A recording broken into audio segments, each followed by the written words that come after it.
They haven't really looked back since they switched over to that T side. They seem to have a good read on Cloud9, and Cloud9 starting out in the CT.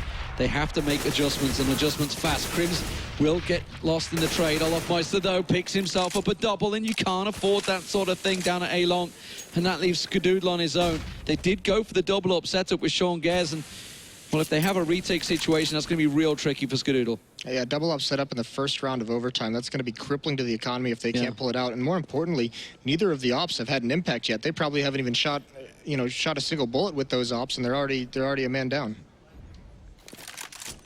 Here we go. JW won out in this duel last time. Skadoodle challenged. Skadoodle instead is backed completely away. Are they already calling for a save here? It's just gonna. It's got to be a gamble. If they go B, they've got the stack, and if not, they can save the ops. Oh, flush. If he's he's hearing the zooming right now. Going to be walking right in for the double. That's horrific. That is horrific. Why are you rushing double doors with 2 orbs? Don't think there's a good answer for that, really. Yeah, no.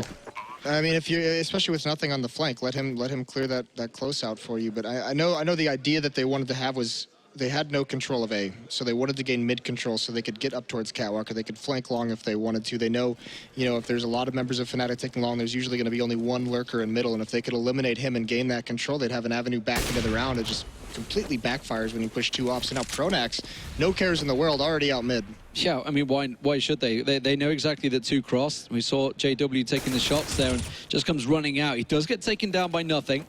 We're going to have some superhero play coming out of Cloud9 members here. They've kind of all gone missing in the last 6-7 rounds.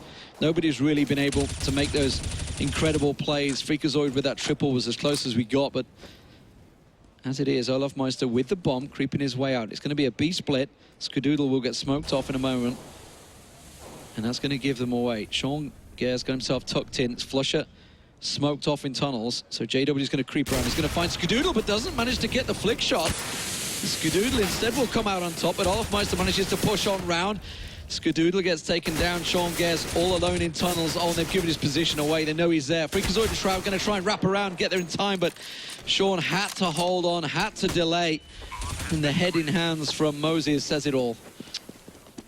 Yeah, 5 on 3. Now it's a 3 on 2. So complete control of the B bomb site for Fnatic. It's going to have to be a quick retake. They don't have any kits. They have 2 flashes. They have no kit. So this has to happen soon. And they are delaying a bit outside. Fnatic also putting up Molotovs to keep them back, and Olofmeister, he's got very low health here, so if they can get him down quick, maybe they might be able to win this, but no time. Run away. Already too far gone. I think Freakazoid's going to get caught on the run here as well.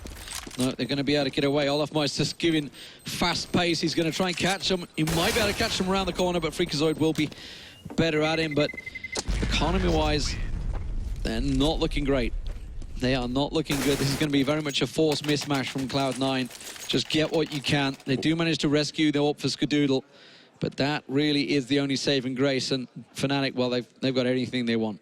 This has got to be triple AWP. Yeah, they're just going to go for that cross pick. But I mean, this has got to be 8 straight rounds on the terrace have for Fnatic, going stretching back towards regulation.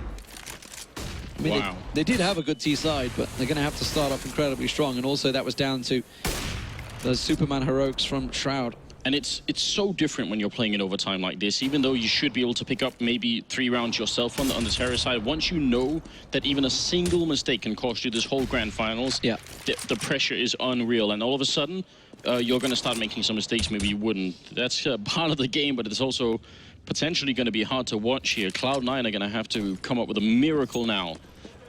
Gotta say, it's incredible to see Fnatic being able to pull it back like this. It's just their experience. I mean, they are double major winners. They are by far the most experienced CSGO team currently out there. They have won just about everything available to win. And, well, ESL ESEA Pro League Season 1 champions looks like it may be going their way unless Cloud9 can do something to change their fortunes of the last 8-9 rounds running. Nothing in Sean Gares, and only one of them has a rifle over at that B bomb site, and this is looking like a B execute with Krim sort of faking it out just a little bit over here. And again, no one holding middle at all for Cloud9. There's no control, not even any information to tell that this is going to happen. So they're only going to know by the time they're getting shot at in that B bomb site. Nothing, holding close here with the M4, and they're coming through the window any second. He's going to go down, and there it is. 3 rounds in a row here in overtime for Fnatic. There is nothing they can do to retake this. Yeah, I mean, you know, Fnatic has a good read on the defense when they do a mid-B split, and they don't even smoke off CT spawn. They actually just smoke out the ramp. Crimson's going to drop down, grab one more, but a 3-on-1 Shroud.